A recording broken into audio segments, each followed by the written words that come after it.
Hey guys, welcome to this week's podcast episode. And I've got a fantastic expert guest for you today, Zammy Mustaq. She's an online marketing expert and she helps business owners, entrepreneurs grow and scale their online businesses, get clients online. And I'm really happy to have her on the show. So, Zammy, welcome. Thanks, Chris. Excited to be here. Yeah, I know we had connected. And so, kind of for the audience, I love hearing your story, how you got started, and how you can serve the audience. Yeah, absolutely. So you said it really well. I'm a online marketing strategist, and I primarily help coaches, consultants, therapists, and practitioners launch and scale their online business. So a lot of social media marketing, all that really good stuff. But yeah, a little bit of background about me. When I first started, I did a bit of corporate, was in banking, worked at Royal Bank of Canada for 5 years actually. Um, and realized, marketing was a thing that I actually really enjoyed. I loved working with entrepreneurs. I used to host in-person retreats pre-COVID as well. So, I ventured into a couple of different projects and things like that, and I realized this is what I enjoy, this is what I love. And then COVID happened, and the online space just went crazy.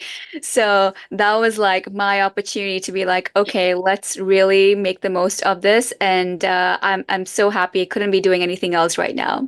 Yeah, yeah, I love that. I really love that story, and yeah, I think I launched my podcast, during COVID, and went all in. I never knew when the world would open back up, and by the time it did, it was like thriving. So, it's really interesting.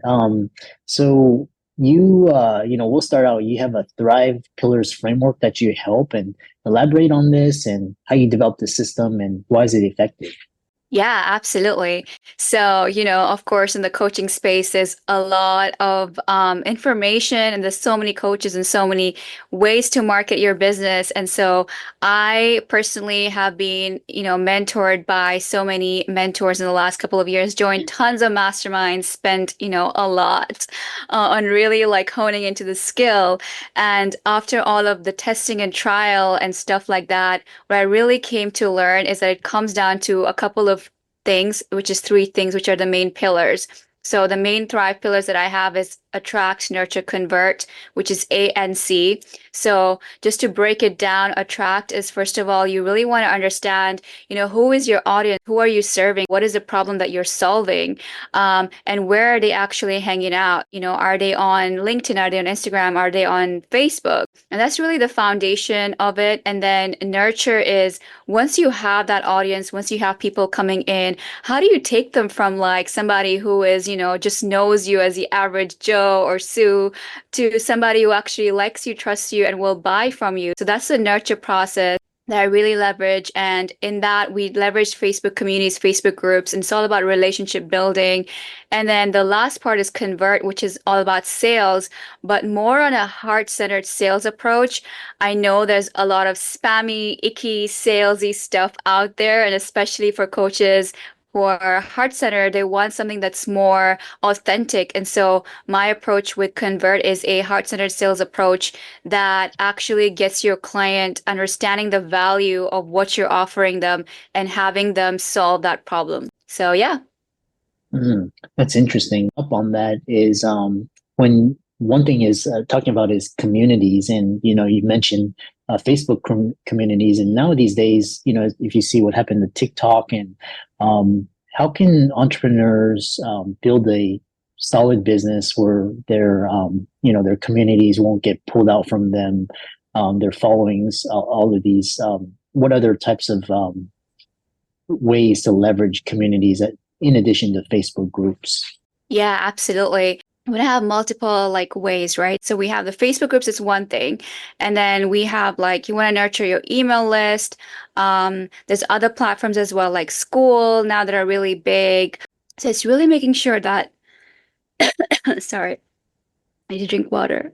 So yeah, it's all about leveraging, communities and looking at like what is best for your audience, right? So emails are really great, Facebook groups are really great, school is also really great, and then having multiple platforms as well. So whether it's social media or outside of social media, Partnerships is something that's really big as well right now. So, leveraging other people's audiences and growing off of that. So, we want to make sure that we're not putting all our eggs in one basket and kind of Mhm. like looking wide. Yeah, interesting. I'll have to check out that community school. Is it that's SCHOOL? Is that correct? SKOOL. SKO. Yeah, I'll have to check that out. And then moving forward, we talk about identifying ideal clients, and it's almost counterintuitive because you talk about clients, but how can entrepreneurs get clear on who they serve and create a unique offer? What are common mistakes? Yeah, absolutely. That really is the foundation of it. So, first things first is you want to understand what is a problem that you're solving. A lot of times, entrepreneurs come in with so many different passions and so many different experiences, and they're like, "Oh, I want to help this people, and I want to help this, and I can do this." But then we really look at, okay, let's look at what are your passions, what are your experiences, what are your certifications and your qualifications, and then what does the market really want? Like what are the problems that you can solve in the market that people are actually looking to solve and will actually pay you to solve it because we want to make sure it's profitable as well. So that's really the first part is identifying the niche and helping them get clarity on that. And then once we have that clear and we know it's not just, a nice to have problem, but it's actually like, I need to solve this now, then we go into like, how do you actually solve it? And so that we go into the offer and we look at what is a unique mechanism or framework that you can create based on your experience, your qualifications, your certifications, and how is that method or framework different from anybody else offering something similar? So that's the offer and then the niche. Yeah. And how do you reconcile this thing? Because you think about like growing and scaling a business and getting clients, and like you alluded to, you're like, yeah, everybody wants to go like serve everybody, and then they get scattered, but then so it's counterintuitive, like you just focus down on one single thing and their business explodes. How do you reconcile that? Yeah. So it's by reconcile, do you mean like how do we get to that? Well, it's kind of like basically it's counterintuitive because it's like you want to, if you basically you get more success by focusing on a single client versus serving like multiple, just going in different directions. I was just curious, like for the people that are interested in growing an online business, how do you stay focused and kind of just stay in your lane? Because you see these people with like million followers and you're like, yeah, I'll never be like that, or I want to be like that. And how do you reconcile that? Right. So you have to understand like somebody who has a million followers, they could be an influencer, right? And so that's a totally different business model. They're going off of, brand sponsorships and partnerships, and that's a whole different way of a business model on its own, right? And so that's not really like they can offer a service, but then they have a massive audience and it's wide and large, right?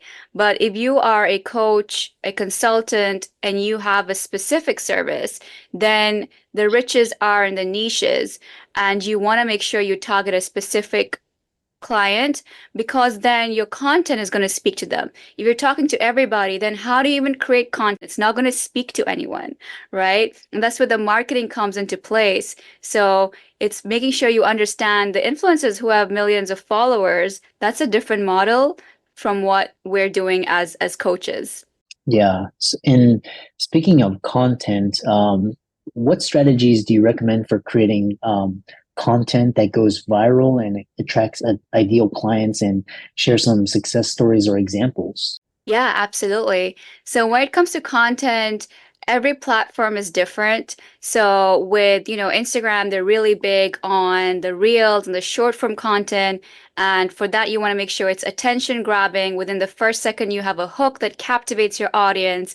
You want to incorporate some entertainment there, and you'll see a lot of the dancing TikToks and the audios that they incorporate and things like those. There's lots of things that can make the video go viral. You have to variables you have to play around with to find what works. And then it's a lot of volume for that type of content, and really being able to make sure that you are able to produce that volume to see what works kind of thing. Very different from Facebook. With Facebook, it's more targeted. So, especially in the communities, there are communities out there that have your ideal audience. So, if you're serving entrepreneurs, for example, there are communities that have specifically entrepreneurs, and some of them allow you to even promote your stuff in there. You can literally go and do a post where you can promote your freebie or your lead magnet. And that can be a piece of content that attracts your ideal audience in from like a massive community where you're piggybacking off a different community. So just to give you an idea, different strategies for content depending on the platform that you're leveraging will be very different. So I really love how you talked about like the different strategies and, kind of the different features of the platforms. You know, as a follow-up question, earlier on you talked about authentic sales techniques and, because I get so many just kind of spam in my LinkedIn feed and, so discuss the art of heart-centered feminine sales. That's an interesting term I've heard. And how can entrepreneurs overcome the resistance to charging for their services without feeling salesy? Yeah, absolutely. So there's definitely strategy that goes into that, but a huge part is also mindset, right? It's understanding like why is your offer worth the amount you're charging for? It's shifting the mindset from like an hourly rate to like a package that's 3K, 5 grand, or 10 grand, right? So there's a lot of mindset shift in there, and it's understanding that if that person continues on the path, your ideal client, if they continues on the path that they are at right now, they will continue to struggle. Right. So it's like, it's not about us. It's not about you trying to be salesy or anything. It's about solving real problems here. And if you truly want to create impact as a coach, especially, you say you want to create impact, then you got to understand this is where the impact comes into play. So there's a lot of mindset shifts around that, incorporating the feminine sales aspect of it. It's not pushy, it's not icky, it's very permission based. Even the way we do the sales calls, it's very permission based. It's holding space. It's allowing the client or the prospect to come to the conclusion themselves of why they need this and why this is the best decision for them versus us trying to convince them or persuade them. So yeah. Yeah. You mentioned something that was really interesting. I've heard this term a lot. You talk about holding space for the client. Kind of intuitively, I get the sense of what that means and kind of expand on that. Like, what does holding space look like and feel like so people can kind of incorporate this into their day-to-day sales operations? Absolutely. Sometimes be like, if the client or the prospect is feeling really pressured on the call, is really just being able to create a safe space where they're able to release that pressure and feel calmer and feel safer, even just by saying, for example, we can move forward with this offer today, but you let me know where would you like to go from here. So immediately you're releasing that pressure on yourself or the client. You're letting them say, hey, yes, I do want to move forward, or hey, I don't. And that's totally okay. So there's an aspect of being detached over there as well, of really making sure that you create that safe space and you truly hold the space for that person to make the best decision for themselves. Interesting. Yeah. Because there's a lot of, I've heard of, a lot of just high pressure sales, offer ends today, and like just kind of, and it's just, if they feel pressure, they're not going to make a really good decision. This, the other question I have, for the owners is that, how can they create a predictable client generating system without feeling overwhelmed by the other things like marketing, social media, sales, etc.? Yeah, absolutely. So predictability comes into knowing your numbers. So for example, if you have an income goal of, let's say, 10K per month, right? And your offer is, let's say, 2K or 3K, then you only need 3 clients per month to hit your 10K month. And then you can look back into, okay, then how many calls do I need to be getting on? For example, if your closing rate is 30% to start out or 25%, you're looking at getting on 9 calls per month, for example.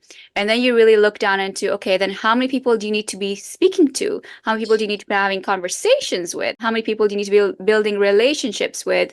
And what does that look like? And so then we go back and really reverse engineer to look at, okay, how can you generate more conversation? Can you have more people in your audience that you can speak to, that you can invite to calls? So once we have that metric in place and the KPIs, and we know how we're attracting the audience and how we're bringing people in and how we're nurturing them, then it's literally a matter of rinse and repeat and tweak and optimize to make it something that's truly predictable.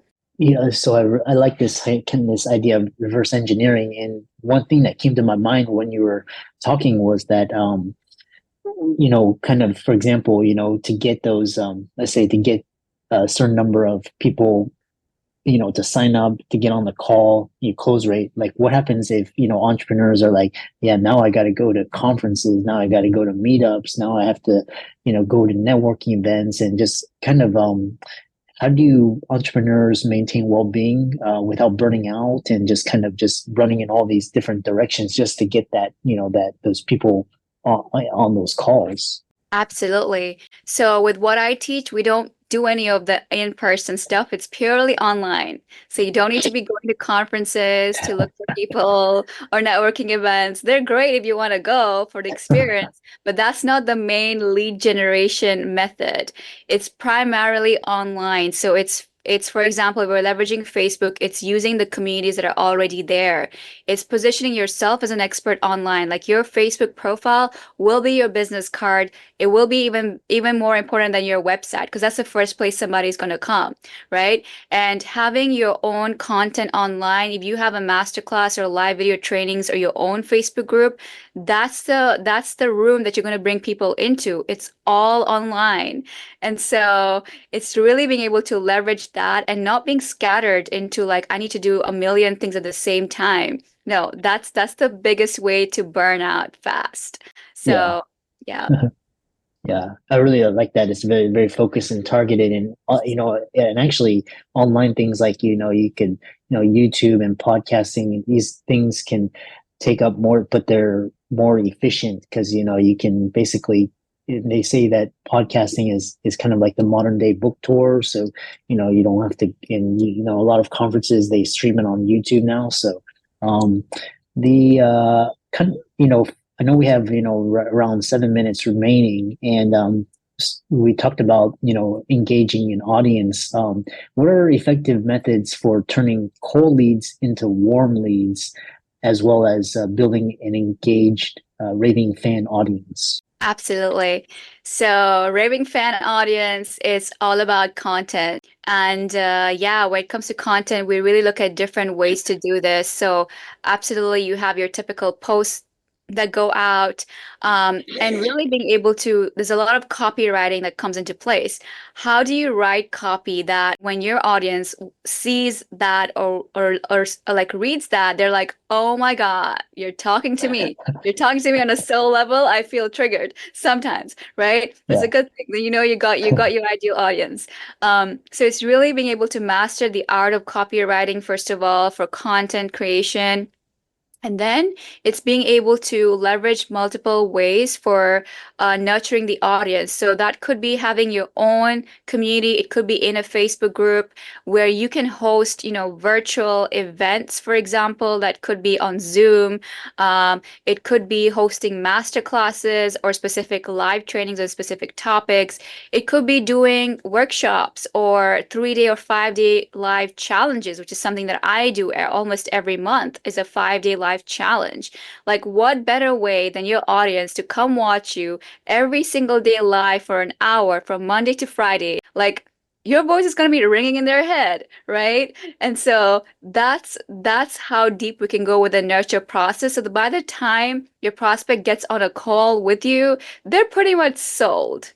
right? Because you have delivered so much upfront value, so that they see the value in what it would be like to actually work with you and why you're the person that can help them solve that problem. Fascinating. How can people reach out to you and find you on socials and, check out your Facebook group and, work with you?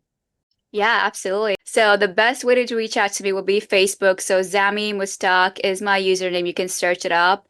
And then from there, yeah, you can, pick where you want to go. I have a free Facebook group. I have live challenges that I host. And yeah, reach out to me. Yeah, I love that, and what a fantastic conversation! And for all the audience, be sure to check out Zammy's socials, give her a like and follow. Check out her. I think she's got a lot of good knowledge and experience to help clients build an online business. And thanks so much for coming on. Oh, yeah, actually, I have a challenge coming up. So if your audience wants to participate, then the place to go would be getclientswithzammy.com/challenge. I also have a free client attraction guide. So to get that, you can just go to getclientswithzammy.com/guide. Thank you so much. This was fun. Yeah, and those links to the challenge will be in the show notes, and I really enjoyed talking with you. Yeah, likewise.